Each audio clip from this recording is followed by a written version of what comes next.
السلام علیکم محترم ناظرین، شانی کریٹر یوٹیوب چینل میں آپ کو خوش آمدید۔ ایک مرغی فروش تمام گوشت فروخت کر کے دکان بند کرنے ہی والا تھا کہ ایک شخص ہاتھ میں زندہ مرغی پکڑے ہوئے آیا اور قصاب سے کہا، بھائی مرغی ذبح کر کے گوشت بنا دو جب تک میں بازار سے باقی اشیاء خرید لوں، واپسی پر تمہیں اجرت دیتا ہوں۔ قصاب نے گوشت بنایا اور مرغی والے کا انتظار کرنے لگا، مگر اس کے آنے سے قبل قاضی الوقت تشریف لائے اور قصاب سے کہا، بھائی مہمان آئے ہیں، گوشت دو۔ قصاب بولا، جناب گوشت تو ختم ہو چکا، مگر قاضی کی نگاہ اس مرغی کے گوشت پر پڑی اور کہا، یہ کیوں نہیں مجھے دیتے؟ قصاب نے کہا، جناب یہ امانت ہے، ابھی وہ شخص آتا ہی ہوگا۔ قاضی بولا، اگر تم مجھے یہ گوشت دے دو تو میں تمہیں بہت کچھ دے سکتا ہوں۔ قصاب بولا، جناب مگر مرغی کے مالک کو کیا کہوں گا؟ قاضی بولا، اسے کہنا کہ مرغی زندہ ہوئی اور اڑ گئی، اور اگر وہ نہ مانے تو مقدمہ میری عدالت میں لے آنا، فیصلہ تمہارے حق میں ہوگا۔ غرض یہ کہ قصاب نے قاضی کو خوش کر کے خیانت کر ہی ڈالی۔ مرغی والا واپس پلٹا اور گوشت کا مطالبہ کیا۔ قصاب بولا، وہ تو معجزہ ہو گیا، مرغی ذبح ہونے کے بعد پھر زندہ ہوئی اور اڑ گئی۔ اس پر کافی تکرار ہوئی، پھر خوب ہاتھا پائی شروع ہو گئی، جو کہ ایک ہمسایہ یہودی لڑائی ختم کرانے کے لیے درمیان میں ٹپکا، مگر قصاب کے شدید مکے کی وجہ سے یہودی کی ایک آنکھ ضائع ہو گئی۔ اب ملزم قصاب اور مقدمے دو ہو گئے۔ طے یہ پایا کہ قاضی سے چل کر فیصلہ کرواتے ہیں۔ اب مرغی والے کا دعویٰ یہ تھا کہ خیانت کے بدلے قصاب کو کوڑے مارے جائیں، اور یہودی کا مقدمہ یہ تھا کہ آنکھ کے بدلے آنکھ ہی لوں گا۔ قصاب کو پکڑ کر قاضی کے پاس لے جایا جا رہا تھا۔ قصاب یہ سوچ کر دل برداشتہ ہو گیا کہ قاضی نے صرف مرغی خیانت سے بری کرنے کی ذمہ داری لی ہے، میری آنکھ ضائع ہونے سے اب مجھے کوئی نہیں بچائے گا۔ مایوس ہو کر اس نے مرغی والے اور یہودی سے فرار ہو کر مسجد میں داخل ہوا اور مینار پر چڑھ گیا کہ چھلانگ لگا کر خودکشی کر لے۔ قصاب نے چھلانگ لگائی تو نیچے ایک 100 سالہ زئی بابا تھا، اس پر آ گرا، نتیجتاً بابا فوت ہو گیا۔ قصاب صحیح سلامت رہا۔ اب بابے کے 2 بیٹوں نے قصاب پر اپنے والد کا قتل ڈال دیا، اور تینوں مدعی پارٹیاں قصاب کو حراست میں لے کر قاضی کے روبرو پیش ہو گئیں۔ قاضی نے جب داستان سنی تو ایک لمبی سانس بھری کہ ایک ایک مرغی ہضم کرنے کی خاطر اب قصاب کو بری کرنا ہے تو کیسے کرنا ہے؟ سوچ بچار کے بعد کہا کہ سب خاموش ہو جاؤ اور پہلے قتل کے مدعی پیش ہوں۔ بابے کے بیٹے پیش ہوئے، حقائق بتا کر قصاص طلب کیا کہ قصاب کو سزائے موت دی جائے۔ قاضی فیصلہ سناتے ہوئے بولا، ٹھیک ہے، مجھے بابے کی موت کا افسوس ہے، مگر یہ قتل خطا تھا، تو پس تم دونوں بھائیوں سے ایک مینار پر چڑھ جائے، نیچے قصاب کو کھڑا کر کے اس کے اوپر چھلانگ لگا دے، بالکل اسی طرح جیسے تمہارا والد مرا، قصاب کو بھی ویسے موت دی جائے۔ دونوں بھائی شدید خوف زدہ ہو کر بولے، جناب یہ رسک ہم نہیں لے سکتے، ہم مقدمہ واپس لیتے ہیں۔ اب یہودی پیش ہوا اور کہا کہ وہ قصاب کی آنکھ لینا چاہتا ہے۔ قاضی فیصلہ سناتے ہوئے بولا، ٹھیک ہے، غیر مسلم پر کسی بھی تعزیر کا آدھا قصاص ہے، پہلے مسلمان قصاب یہودی کی دوسری آنکھ بھی ضائع کرے گا، اور بعد میں یہودی مسلمان کی ایک آنکھ بطور قصاص لے سکتا ہے، اور یہی انصاف ہے۔ یہودی گھبرا کر بولا، جناب میں کسی طور پر بھی اپنی دوسری آنکھ ضائع نہیں کروا سکتا۔ قاضی بولا، تو پھر مقدمہ واپس لے لو۔ اس طرح یہودی نے بھی اپنا مقدمہ واپس لے کر اپنی باقی دوسری آنکھ محفوظ کر لی۔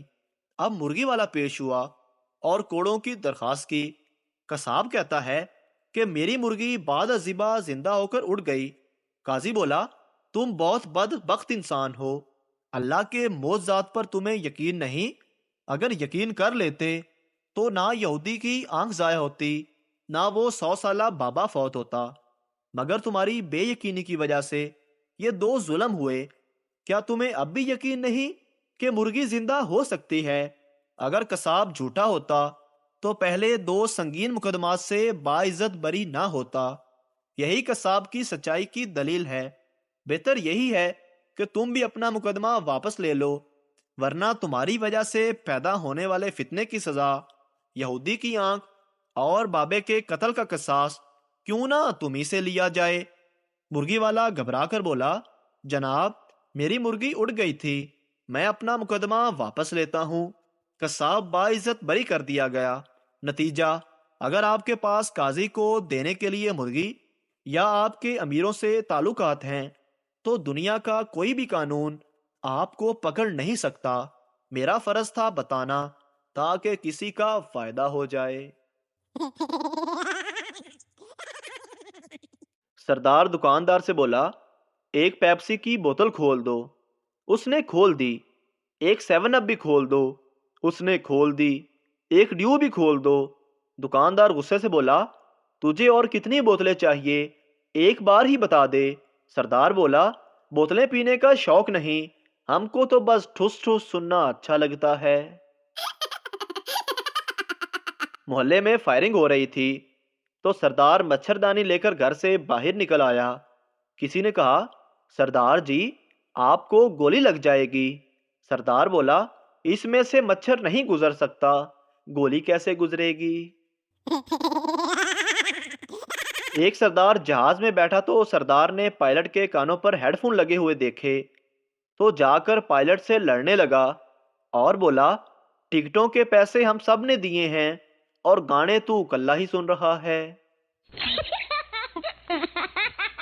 ایک پٹھان 2 سال بعد سعودیہ سے واپس آیا۔